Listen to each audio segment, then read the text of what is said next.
리마 조용해. 네, 안녕하세요 여러분, 아트메신저 이소영입니다. 오늘은 여러분들이 모두 잘 알고 계시는 디올이라는 브랜드가 예술가들과 어떻게 협업을 하는지 알려드리려고 합니다.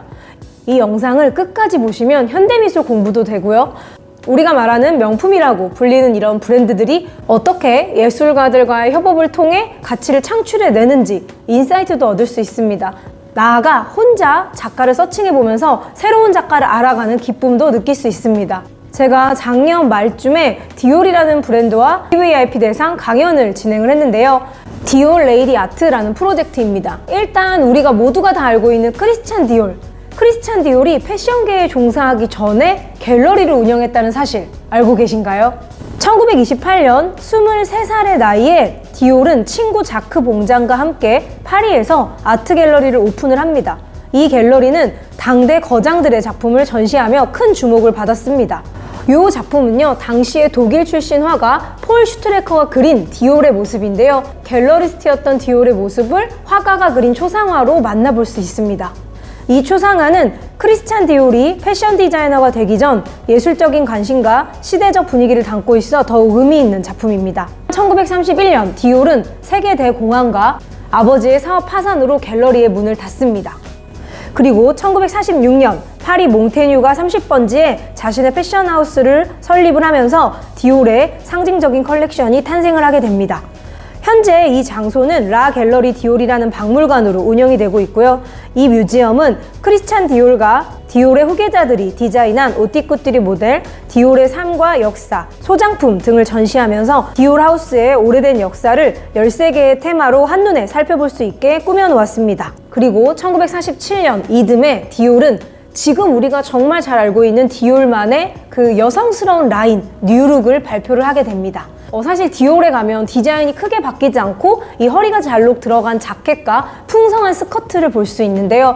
그런데 오늘 제가 더 중점적으로 소개할 프로젝트는요, 바로 레이디 디올 백입니다. 레이디 디올 백은 디올에서 가장 인기 있는 라인이라고도 할 수 있는데요. 여성스러운 룩을 표현할 때 이 레이디 디올 백이 빠지지 않죠. 저 역시 이 레이디 디올을 좋아하는데, 사실 저는 레이디 디올 백이 예술과 협업을 한 이 프로젝트를 상당히 좋아합니다. 어느 정도로 좋아하냐면 매년 누가 나올지 기대하고요. 또 제가 모르던 아티스트가 포함되어 있다? 그럼 그날 바로 조사를 합니다. 그리고 그 아티스트가 이 레이디 디올 백에 어떻게 본인의 창조적인 영감을 불어 넣었는지 샅샅이 살펴봅니다. 저 역시 작년에 디올과 VIP 대상 강연을 할 때 이 레이디 디올 백의 아트 프로젝트인 디올 레이디 아트를 소개를 했었거든요. 이 레이디 디올 백은 1995년 탄생을 했어요. 사실 원래 슈슈라는 이름으로 불렸고요. 이 슈슈는 사랑받는 사람을 의미합니다.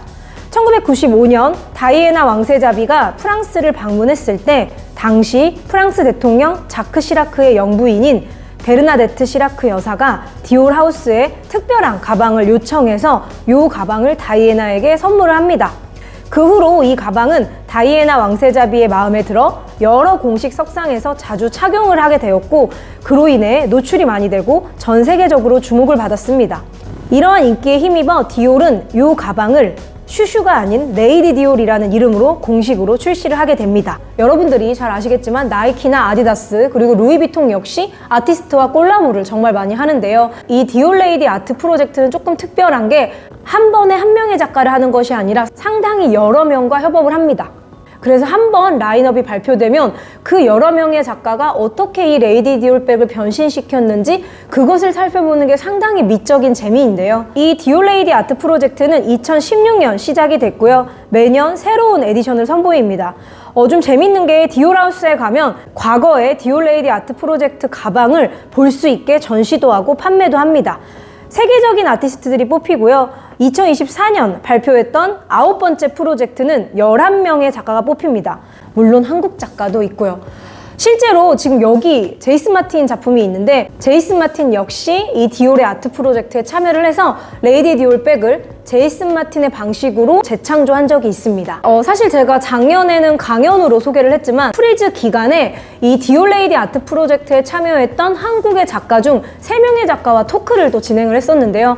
당시에 박성기 작가, 황란 작가, 제이디타 작가가 직접 디올 하우스에서 본인이 이 디올레이디 아트 프로젝트를 어떻게 진행을 했는지 좀 자유롭고 솔직하게 얘기하는 시간을 가진 적이 있어요. 이때 알게 된 사실 중에 가장 놀라웠던 건 디올은 아무런 조건, 아무런 제한을 두지 않는다라는 것이었습니다. 실제 작가님들이 너무 재미있게 이야기를 해주셨고 이런 내용들이 사실은 뭐 온라인의 잡지나 인터뷰에는 나오진 않지만 현장에 있는 분들은 이 내용들을 다 들으셨거든요. 디올이 레이디 디올 가방을 보내주면 이것을 얼마든지 작가가 자유롭게 찢어도 되고 잘라도 되고 붙여도 되고 마음껏 확장을 할 수 있습니다. 당시에 그래서 박성기 선생님도 박성기 작가의 방식으로, 또 황난 선생님은 이걸 3D 프린팅을 해서 그 위에 본인이 자주 활용하는 이 단추를 꼴라주에서 만드는 방식으로, 또 JD차 같은 경우에는 자개와 조각보, 데님을 활용해서 한국의 전통 설화를 레이디 디올백에 표현을 했었습니다. 당시 작가님들 모두 이제 함께 이야기했던 것이 보통 브랜드가 제안을 하면 어느 정도 조건이나 선 이런 것들을 살려라 이런 게 있을 줄 알았는데 전혀 아무런 제약 없이 예술가들 마음대로 자유롭게 창작을 펼치라고 했고, 그것에 관련된 모든 비용은 디올이 부담을 함으로써 예술가가 이 레이디 디올백을 하나의 본인만의 작품처럼 만들어낼 수 있게 협조를 했다고 하더라고요. 아무래도 그래서인지 역대 디올레이디 아트 프로젝트를 보면 정말 비슷한 게 단 한 점도 없고, 저조차도 지금 가방을 개라고 얘기 안 하고 한 점이라고 하잖아요. 하나의 예술 작품처럼 보여졌던 것 같습니다. 요 제이스 마틴이 레이디 디올 아트 프로젝트 어떻게 했는지 제가 아까 잠깐 보여드렸었는데, 이 프로젝트가 좀 재밌는 건 그 작가의 작품이 가방 안으로 들어갔을 때 어떤 느낌일까? 좀 축소화된 작품 세계? 이런 걸 볼 수 있어서 좀 재밌습니다. 일단은 제가 한국 작가들 중에 어떤 작가들이 디올레이디 아트 프로젝트를 진행했는지 몇 명 보여드리겠습니다. 일단 첫 번째는 이건용 작가입니다. 이건용 작가는 가장 유명한 게 신체 드로잉이죠. 뭐 모두가 아시겠지만 팔을 뻗고 캔버스를 향해서 몸을 이렇게 움직이면서 우리 몸의 움직임을 활용해 드로잉을 했던 이 신체 드로잉 시리즈가 한국 근현대 미술사에서도 매우 중요한데요. 이 작품이 좀 재밌는 게 작가님의 어떠한 작가님의 모습을 빼면 하트 모양으로 보이기도 하고요. 좀 천사 날개같이 보이기도 합니다. 실제로 과거의 광주 비엔날레에서 관람객들이 이 신체 드로잉을 직접 실험해 볼 수 있게 공간을 만들어 놔서요. 저도 예전 유튜브에 이 영상을 잠깐 보여드린 적이 있는데, 이 신체 드로잉이 그대로 레이디 디올백에 들어간 모습이 좀 인상 깊습니다. 한국의 컬렉터들 중에 이건용 작가의 팬이 많다 보니까 여성 컬렉터 분들이 이 가방 몇 명이 이렇게 메고 다니는 거를 봤는데 생각보다 상당히 캐주얼하고 어울려서 좀 인상 깊었습니다. 두 번째는 김민정 작가입니다. 김민정 작가님 같은 경우에는 저도 참 존경하는 작가님이신데요. 김민정 작가는 과거에 갤러리 연대에서 전시했을 때 아마 이 전시를 본 적이 있을 거예요. 한지를 활용해서 점점 산이 중첩적으로 보이는 풍경을 많이 표현을 하시거나, 또는 종이를 하나하나 다 태워서 모양을 만들어서 타고 남은 형태나 오린 형태를 가지고 붙여서 작업을 하시죠. 이 김민정 작가가 레이디 디올백을 어떻게 표현했는지 한번 보시면 이 김민정 작가의 레이디 디올 아트 프로젝트도 상당히 동양적이고 명상적입니다. 제가 아는 컬렉터가 실제로 김민정 작가의 팬이기도 해서 작품도 소장하고 있고, 이 레이디 디올백을 샀는데 작가님 만났을 때 이 가방 안쪽에 매직으로 사인을 받았대요. 그래서 항상 그 가방을 메고 다니더라고요. 그래서 아마도 미술 작품을 소장하는 아트 컬렉터들에게는 이 레이디 디올 아트 프로젝트가 작품처럼 똑같이 유니크하기도 하고, 내가 매일 언제 어딜 가든 작품을 좀 메고 다닐 수 있잖아요. 그런 재미가 있는 것 같습니다. 세 번째 작가는 하종현 작가입니다. 하종현 작가는 지금 아트선재에서 회고전이 진행되고 있고, 하종현 작가의 유명한 접합 시리즈뿐만이 아니라 과거의 작품까지 순차적으로 회고하면서 볼 수 있어요. 공부하시기에 너무 좋으니까 이 전시도 꼭 추천을 드리면서 하종현 작가의 디올레이디 아트 프로젝트 백을 제가 보여드릴게요. 이 하종현 작가의 대표적인 작품이 캔버스 뒷면에서 물감을 밀어서 앞으로 튀어나오면서 마띠에르를 만들어내는 건데요. 이런 시리즈가 레이디 디올백에도 구현이 되어 있고요. 사실 이 접합이라는 것은 서로 맞닿아 붙음을 의미를 하는데요. 캔버스 뒤편에서 물감을 밀거나 나무 조각 사이에서 물감이 밀려나오게 하는 방식이 워낙에 독특하다 보니까 딱 하종현 작가만의 대표적인 창조적인 언어죠. 이런 작품의 특징이 디올레이디 아트 프로젝트에도 너무 잘 접목이 된 것 같습니다. 네 번째 작가는 이불 작가님입니다. 이불 작가 하면 정말 많은 시리즈가 있어요. 사실은 초창기의 퍼포먼스도 너무 충격적이고 그 외에 뭐 자개 시리즈도 있지만 이불 작가가 자주 사용하는 게 거울이거든요. 이 거울을 활용해서 레이디 디올백을 새롭게 재창조를 했는데 사실 이 작품은 제가 보고 너무 신기해서 이거는 메고 다니기보다는 작품처럼 전시해야겠다 그런 생각을 많이 했었습니다. 이불 작가는 플렉시글라스 미러라는 재료를 선택해서 끊임없이 가방을 보면 외부 세계가 가방 안에서 반영이 됩니다.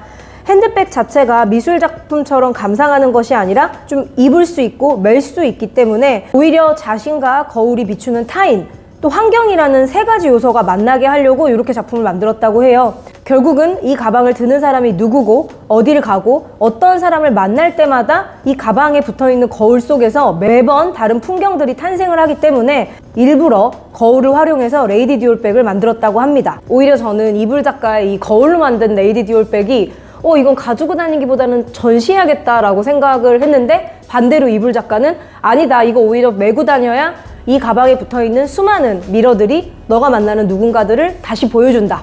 내가 만나는 사람이 곧 나이기도 하잖아요. 그런 의미에서 자신이 이 가방을 들고 어디에 가느냐에 따라 계속 가방이 바뀌는 그런 가변성의 특징도 있는 것 같습니다. 마지막은 아까 전에도 말씀드렸다시피 JD차인데요. JD차의 가방은 실제 디올 성수에서도 제가 갔을 때만 해도 볼 수 있었어요. JD차 같은 경우에는 한국에서 타데우스 로팍 갤러리와 함께 일하고 있고 또 스페이스 K에서도 전시한 적이 있어서 제 유튜브에도 아마 영상이 2-3개 정도는 있습니다.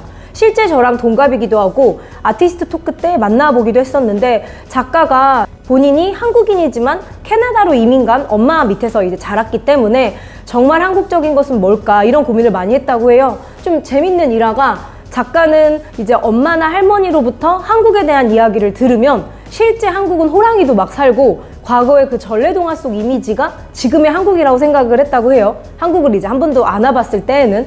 그런데 이제 한국에 와서 제주도에도 가보고 한국에서 서울에서 전시도 하면서 한국의 어떠한 현대적인 특성과 과거의 전통적인 특성을 가방 안에 이제 같이 담았는데요. 오랜 시간 동안 한국이란 나라가 유지된 데에는 이 전통 설화, 전래 동화 이런 것들이 많잖아요. 그래서 이 JD차 작품 안에는요 구미호라던가 삼신할매라던가 제주도의 다양한 신화라던가 설화 이런 것들이 많이 담겨 있습니다. 우리나라의 조각보를 스테인드 글라스처럼 표현하기도 하고요. 모계에서 모계로 이어지는 가장 전통적인 레시피가 김치잖아요. 그래서 과거의 작품에는 이 김치를 상징하는 뭐 칼이라던가 이런 식자재들을 콜라주한 작품도 인상 깊었어요. 워낙에 다양한 재료로 콜라주를 하고 결합을 하는 작가다 보니까 레이디 디올백에도 이 모든 재료들을 다 융합해서 본인만의 창작 세계를 펼쳤습니다. 사실 디올레이디 아트 프로젝트에 참여하는 작가가 워낙 많아서 아마 제가 다 소개하면 거의 100명 넘거나 가까울 것 같은데 제가 대표적인 작가로 한국 작가 소개해드렸고요. 이번에는 이제 제일 최근에 뽑힌 아티스트들을 좀 소개해드릴까 합니다. 2024년 작년에 발표된 이 디올레이디 아트 프로젝트 9번째 프로젝트고요. 11명의 작가가 발표가 되었습니다. 과연 내가 알고 있는 작가는 누가 있나 함께 살펴보시면 좋을 것 같아요. 사라 플로레스, 제프리 깁슨, 황유싱, 리앙 유안웨이, 다니엘 맥키니, 두이 앙난드, 하얄 포잔티, 페이스 링골드, 본스펜, 안나 웨이언트, 우구건. 어떠신가요? 여러분이 알고 있는 작가 있나요? 일단 가볍게 말하자면 안나 웨이언트. 너무 젊은 나이에 솔직히 너무 인형 같은 외모로 혜성처럼 등장한 젊은 작가인데 페인팅 자체도 본인과 같은 여성들이 현대의 여성들을 해학적이고 위트 있게 표현하는 화가죠. 가고시연과 연인이다 라는 소문 때문에 좀 미술 작품 이외의 이야기거리로 알려진 작가도 뽑혔고요. 이 본스펜 같은 작가는 해외 갤러리 가거나 해외 뮤지엄 가거나 이런 많이 볼 수 있어요. 루벨 패밀리가 이 작가 작품 전시 꾸준히 해가지고 저도 마이애미 가서 봤던 것 같습니다. 한국의 우구건 작가도 뽑혔습니다. 그래서 우구건 작가들의 팬은 또 이 가방을 통해 우구건 작가의 작품 세계를 알아볼 수 있겠죠. 그런데 제가 좀 중점적으로 소개하고 싶은 작가는 3작가가 있는데요. 바로 얼마 전에 세상을 떠난 페이스 링골드, 그리고 다니엘 맥키니, 그리고 제프리 깁슨입니다.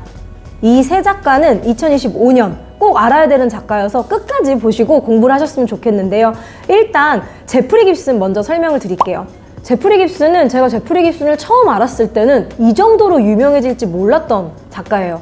작업 너무 좋고 너무 개념적이고 엣지 있고 또 이 작가가 미국에서 천재들만 받는다는 메가더 펠로우십도 수상을 했어요.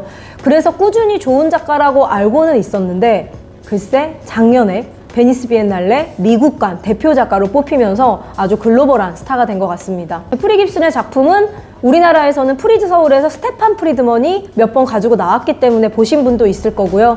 여러 가지 시리즈가 있지만 공통된 특징은 본인이 아메리카 원주민 출신이기 때문에 이 아메리카 원주민들의 수공예를 활용해서 이 매듭공예로 예술작품을 한다는 것입니다. 좀 재밌는 게 제프리 깁슨 공부하다 보면 한국의 강원도, 속초에서 살았던 적이 있어요. 아버지가 군인이셨나? 미군이셔가지고 속초에서 산 적이 있더라고요. 어쨌든 자, 그러면 작품을 한번 보겠습니다. 이왕이면 베니스 비엔날레 미국관 영상이나 사진도 같이 보여드리면서 그 다음에 이 레이디 디올 아트 프로젝트를 보여드리면 좋을 것 같은데요. 촉토와 체로키 혈통을 지닌 미국을 대표하는 현대미술가로 원주민 예술과 현대미술을 융합한 독특한 작품 세계를 구축을 합니다. 사실 지금이야 유명해졌지만 개인적으로 정말 자신의 정체성을 이렇게 세련되고 엣지 있게 표현한다고 하면서 저도 정말 열심히 탐구했던 작가인데요. 이 제프리 깁슨의 대표적인 작품이 바로 샌드백입니다. 여러분 샌드백 하면 뭐가 떠오르세요? 저도 지금 복싱을 한 거의 1년째 일주일에 한 번씩 하고 있는데 복싱을 해보신 분들은 알아요. 뭔가 내가 저항하는 거, 내가 넘어야 할, 극복해야 할 어떠한 산, 뭔가 의지, 체력, 한계 이런 단어들이 많이 떠오르잖아요. 제프리 깁슨은 샌드백을 저항과 회복의 상징적 오브제로 활용을 합니다. 역사적으로 북미의 원주민들은 식민지 시대부터 현재까지 많은 억압과 폭력을 겪어왔죠. 샌드백이라는 오브제 자체가 맞고 쓰러질 수 있지만 다시 일어설 수 있기 때문에 제프리 깁슨은 자신과 같은 이 아메리카 원주민들이 억압을 이겨내고 지속적으로 살아남아야 한다는 그 정체성을 이 샌드백이라는 이미지로 표현을 하고요. 실제 베니스 비엔날레에서도 이 샌드백이 정말 멋있게 중앙에 다시 한번 전시가 됐었습니다. 제프리 깁슨의 작품은 처음 보면 되게 난해하지만 사실 이 샌드백이라는 이미지를 통해 본인이 나타내고자 하는 많은 주제들을 전달하니까 이제는 전 좀 대중들이 이해하기 쉽다라고 생각이 드는데요. 이 제프리 깁슨이 레이디 디올백을 어떻게 바꿨는지 한번 살펴보시면 작품과 레이디 디올백을 비교해보는 재미가 있습니다. 다니엘 맥키니는요, 예를 들어 우리가 한 3, 4년 전에 흑인 구상 화가들이 정말 좀 많이 알려지고 이럴 때 여성 작가 중에 보아케라는 작가가 있어요. 테이트에서도 개인전을 했었고 과거에 베니스 비엔날레 때 가나관 대표 작가로 활동하기도 했어요. 그러니까 영국에서 활동하지만 출신이 가나거든요. 보아케와 좀 비교가 되면서 확실히 보아케와는 다르다라고 생각하는 작가고 최근 들어 이 다니엘 맥키니가 정말 젊은 미술 애호가들한테 사랑을 많이 받고 있어서 때마침 이 디올 레이디 아트 프로젝트에 뽑힌 걸 보고 작품이 너무 궁금했어요. 일단 레이디 디올백은 이런 모습으로 창조가 됐고요. 술을 하나씩 다 놓았죠. 근데 이 다니엘 맥키니가 제가 얼마 전에도 인스타에 올렸지만 작품들이 너무너무 좀 좋은 게 여성들이 혼자 공간에서 사색하고 책을 읽고 좀 지쳐있고 쉬는 그런 어떠한 앵티미즘 스타일의 주제를 많이 선보입니다. 근데 색을 쓴다거나 구도를 잡을 때 너무나도 과하지 않게 조화롭게 표현을 해요. 그래서 보통 흑인 여성이면 좀 이런 게 있어요. 저랑 다른 인종이니까 완전히 동질감을 느끼진 않는데 다니엘 맥키니의 작품은 인종이라는 걸 아예 잊고 그냥 나도 저렇게 혼자 있을 때 있는데 나도 사실 집에 저렇게 혼자 있고 싶었는데 이런 마음을 많이 느끼게 합니다. 작업이 진짜 좋은데 아니나 다를까 이 작가를 살려면 정말 과거에 본인이 어떤 컬렉션을 꾸려나갔고 좀 어떤 컬렉터인지 좀 심사위원? 어떤 컬렉터인지 면접? 이런 거 봐야지만 줄 정도로 작품이 상당히 인기가 많아요. 또 다니엘 맥키니 자체가 원래 사진을 찍다가 코로나 기간에 회화로 전향을 했는데 본인이 원래 사진을 주로 했기 때문에 어떻게 보면 이 회화에서 그 사진만이 포착해낼 수 있는 그런 스냅 정신 이런 것들이 많이 담겨 있는 것 같습니다. 제 개인적으로는 다니엘 맥키니가 앙리 마티스나 파블로 피카소의 작품을 되게 좋아해서 그 작품을 이제 여성들이 있는 공간에 함께 놓으면서 배치하는 시리즈가 있는데요. 그런 시리즈들도 과거의 명화를 활용하는 작가들이 많지만 다니엘 맥키니가 가지고 있는 그 묘한 감각적인 그 부분을 아주 잘 살려서 표현했다라고 생각을 합니다. 마지막 페이스 링골드입니다. 페이스 링골드는 정말 유명한 흑인 대표 여성 작가입니다. 실제 이 작가는 직업이 정말 여러 개예요. 우리나라에는 옥상 바닷가에서라는 그림책으로 많이 알려져 있어요. 이 그림책이 원래 영어로만 있다가 최근에 몇 년 사이에 한국어판으로 나와서 저도 이제 미술교육인들하고 수업할 때 많이 사용을 하는데요. 칼데코 상도 수상을 할 정도로 유명한 그림책 작가입니다.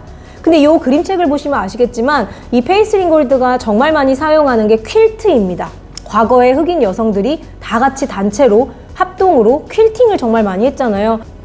이 퀼팅이 실제로 페이슬린 골드의 작품에도 많이 있고요. 이 그림책에도 등장을 합니다. 과거에 이제 뮤지엄 앞에서 또는 거리에서 흑인 인권 운동을 했던 사진들을 보면요. 이 페이슬린 골드가 어김없이 항상 들어가 있어요. 어떻게 보면 행동하는 예술가이자 그림책 작가이자 화가이자 즉 흑인 미술계의 데모라고 볼 수 있는데요.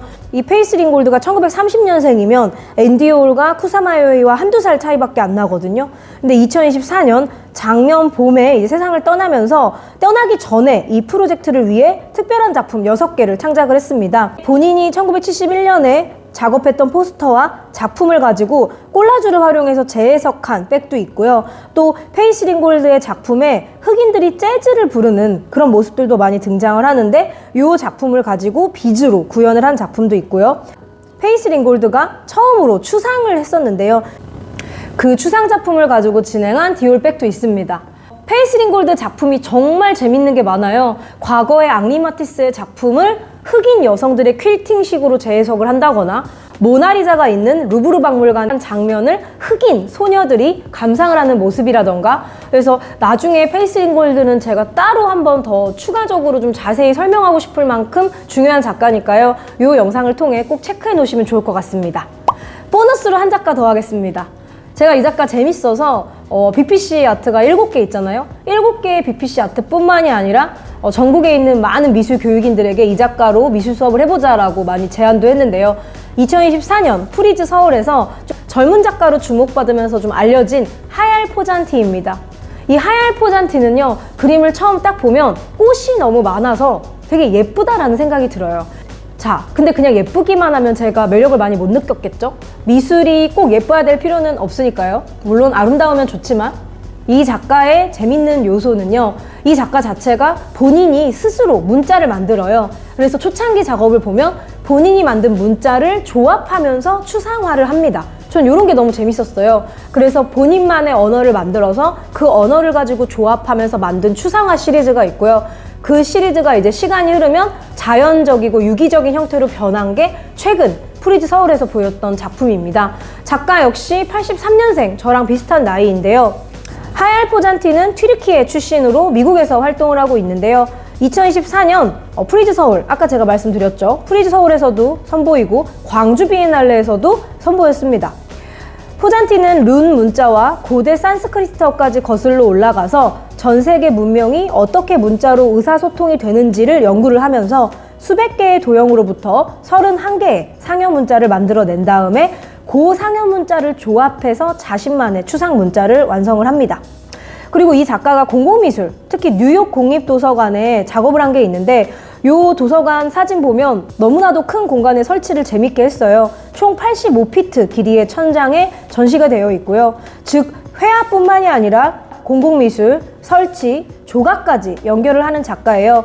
그리고 또 재밌는 게 작품을 자세히 보면 이 작가는 주 재료가 오일 스틱인데요. 멀리서 볼 때랑 그래서 가까이서 볼 때랑 느낌이 상당히 달라요. 그래서 혹시 젊은 작가 중에 재밌는 작가 궁금하다 그러면 하얄 포잔티도 꼭 기억을 하시면 좋을 것 같습니다. 오늘은 이렇게 레이디 디올백이 미술가들과 협업해서 만든 디올 레이디 아트 프로젝트를 저와 함께 탐구를 해봤는데요. 이 영상 보시고 난 좀 더 다른 작가 궁금해 하면서 스스로 탐구해 보신다면 제가 너무 뿌듯할 것 같습니다. 현대미술 탐구는요, 적당이라는 게 없거든요. 정말 끝없이 공부해도 끝없이 새로운 작가들이 등장하기 때문에 제 영상을 통해 구독자분들이 스스로 계속 찾아보면서 공부하시는 그런 시간이 되길 바라면서 오늘 영상은 여기까지 하겠습니다. 다음번 프로젝트엔 또 어떤 작가가 나오는지 우리가 같이 또 기다려보는 것도 재미있을 것 같습니다.